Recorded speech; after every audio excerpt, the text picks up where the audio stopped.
Hello and welcome to your weekly Better Offline monologue. I, of course, am Ed Zitron. Better Offline. And this week I'm going to be talking about something completely analog, vinyl. Okay, it's not completely analog, there's some electricity. Anyway, now some of you might have paid attention to how I've been talking the last few months about my mental health journey and all that shit. And a big part of feeling better about myself has been finding ways to relax. I'm not like a lot of people, so I have to teach myself things. I really have to sit down and say, like, look, Ed, you're going to try and work out what relaxing feels like. And I've literally had to teach myself, and I'm getting close. And a lot of this has been about returning to older music and letting things just kind of play instead of pecking around. So the older music in questions like Joe Cocker, Charles Mingus, Lee Morgan, Derondo, Van Morrison.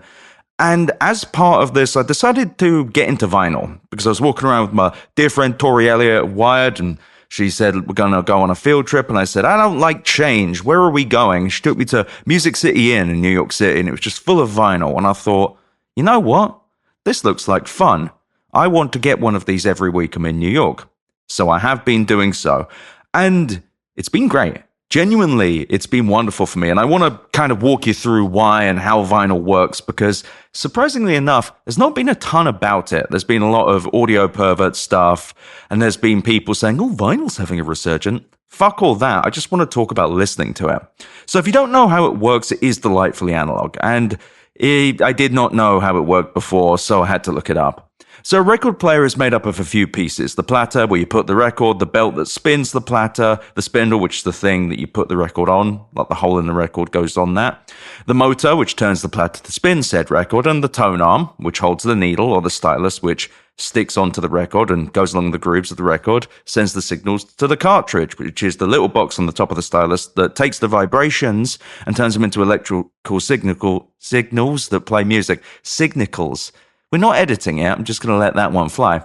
Now, if I miss the piece there, do not bother correcting me. I'm not going to edit it, not going to fix it. But in simpler terms, it's quite literally record player go brr.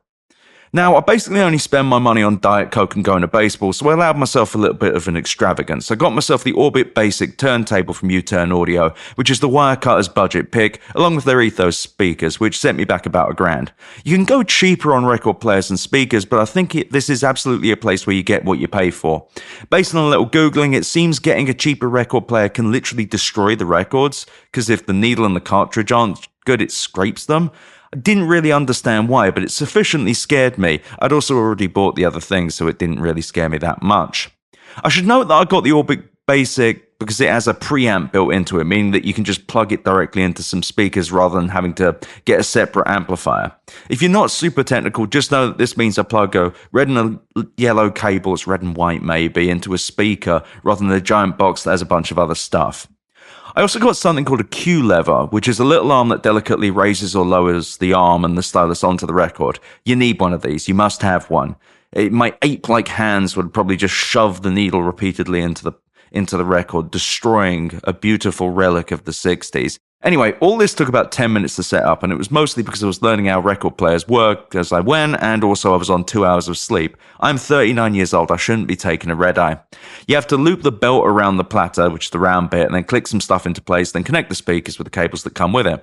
And there you go, you just kind of start playing records. Now, as far as actually getting records, I'm a nasty freak, so I decided to go to a website called discogs.com, which is both a great place to organize what records you have and buy the ones you don't.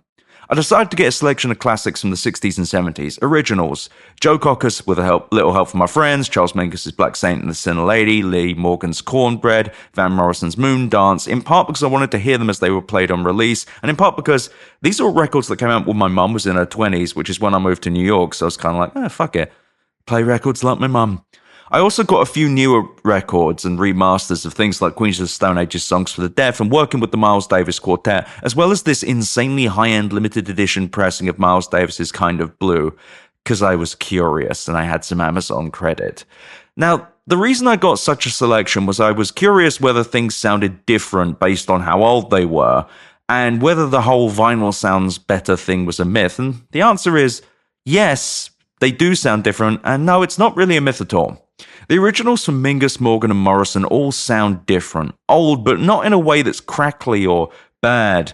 The percussion feels a bit more present and the bass tones are a bit more forceful. It feels, I don't even know how to say it because I'm not a music journalist, but it feels rounder. It feels more alive. And I realize this might be psychosomatic, a thing I'll say later. But, and I'm going to be honest, like Cocker's with help from my friends, I've listened to this album a great deal digitally. It's down pitch and it has a softer feel to it.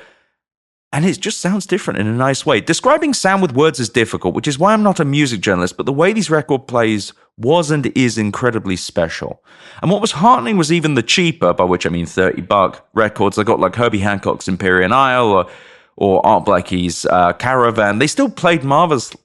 And I must say, Caravan is a fucking incredible record. Just the drums at the beginning is insane. I stood up and I did the Leonardo DiCaprio pointing thing at my record player. And all of this is possible because we kind of live in the golden age of vinyl. We've got these dedicated audio engineers who dig out master tapes and perfectly press them onto these gorgeous records, and they sound amazing.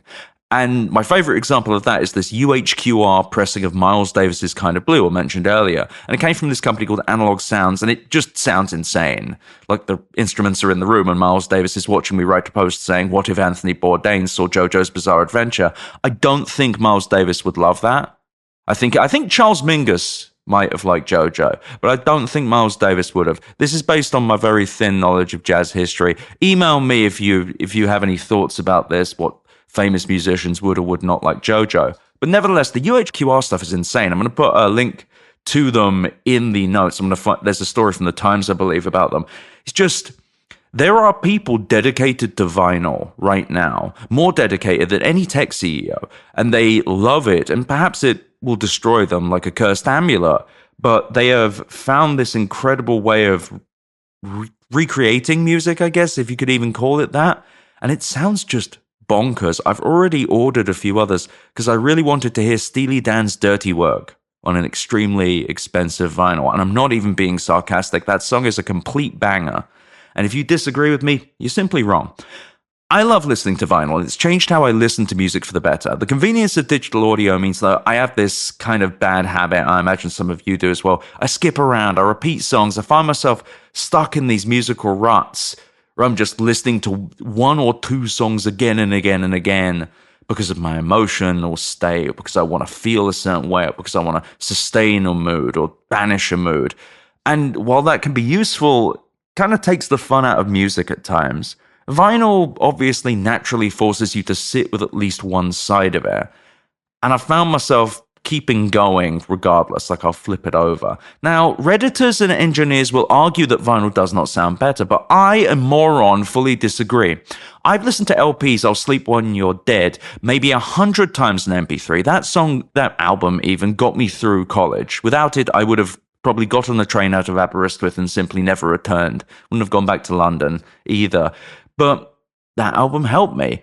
And I will tell you the vinyl-based version is different. The synths are more insistent. It feels dystopian and brutal. It's overwhelmingly dire. And it's because vinyl sounds warmer and more present.